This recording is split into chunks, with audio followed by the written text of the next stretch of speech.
IFSA, Prosperity in Progress.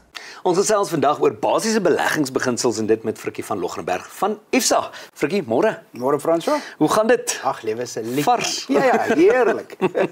Nou ja, die markte, daar's baie onsekerheid. Plaaslik internasionaal. Hoe hanteer julle dit, Frikkie? François, ek sê daar's basiese beginsels en strategie wat 'n mens moet toepas. 4 spesifieke punte wat ek nou kan kyk. Een is diversifikasie, wat jy moet nie net diversifiseer onder bateklasse nie, maar verskillende markte ook wat jy regtig moet in gedagte neem om die punt uiteen te sit. Die tweede punt is risiko, wat 'n mens definitiewe risiko's wat jy moet identifiseer en bestuur en sekere plannetjies daar uiteen sit om daai volatiliteit uiteen te sit.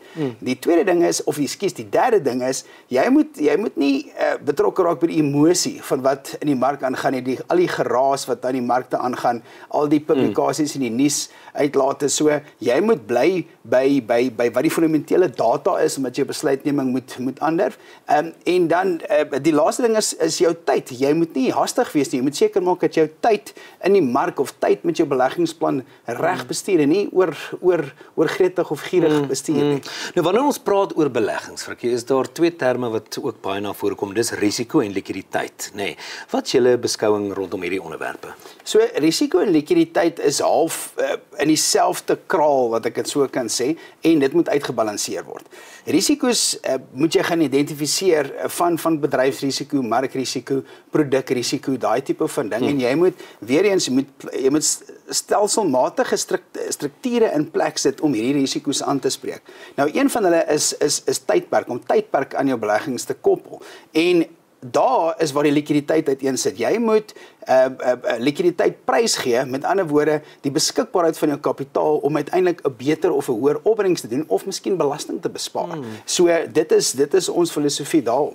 Nou ons het 'n vraag gekry van 'n kyker, Willem van Caledon, en hy wil weet wat is die verwantskap tussen risiko en opbrengs met betrekking tot beleggings dan nou? François, baie goeie vraag. So as 'n mens gaan kyk, natuurlik hoe hoër jou risiko, hoe hoër jou potensiale opbrengs of verlies.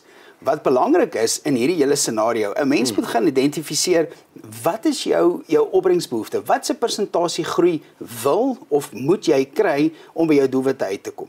En dan daarvolgens kan 'n mens nou sien wat is die risiko's wat jy moet vat om by daai spesifieke punt uit te kom.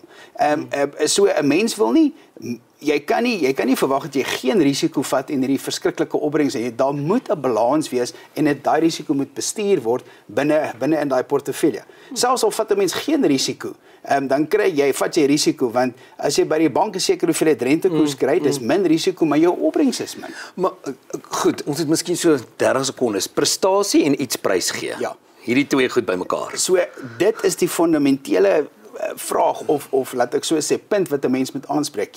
Jy moet, as jy wil opbrengs kry, bo-gemiddelde opbrengs, jy wil inflasie, wil jy klop, dan moet jy risiko vat, en saam met daai risiko is daar miskien volatiliteit, en daar's dus 'n tydperk aangebonde wat weer likwiditeit, wat jou geld weer bietjie vasmaak vir 'n tyd. So jy moet na jou totale plan gaan kyk om te sien, ek identifiseer, ek het 1 jaar, 3 jaar, 5 jaar en 7 jaar plus tipe van strategie. Jou bates daarvolgens uitdeel en dan bestuur jy jou hele proses om optimaal te presteer. Nou ja, dis hoe Frikkie van Logrenberg gesels van IFSA, en as jy kontak wil maak met Frikkie en sy span van welvaartskeppers, geakkrediteerde welvaartskeppers, is jy baie welkom om 'n SMS te stuur met die woord kontak na 48422. Onthou SMS'e kos R1.50 elk en B's en V's geld.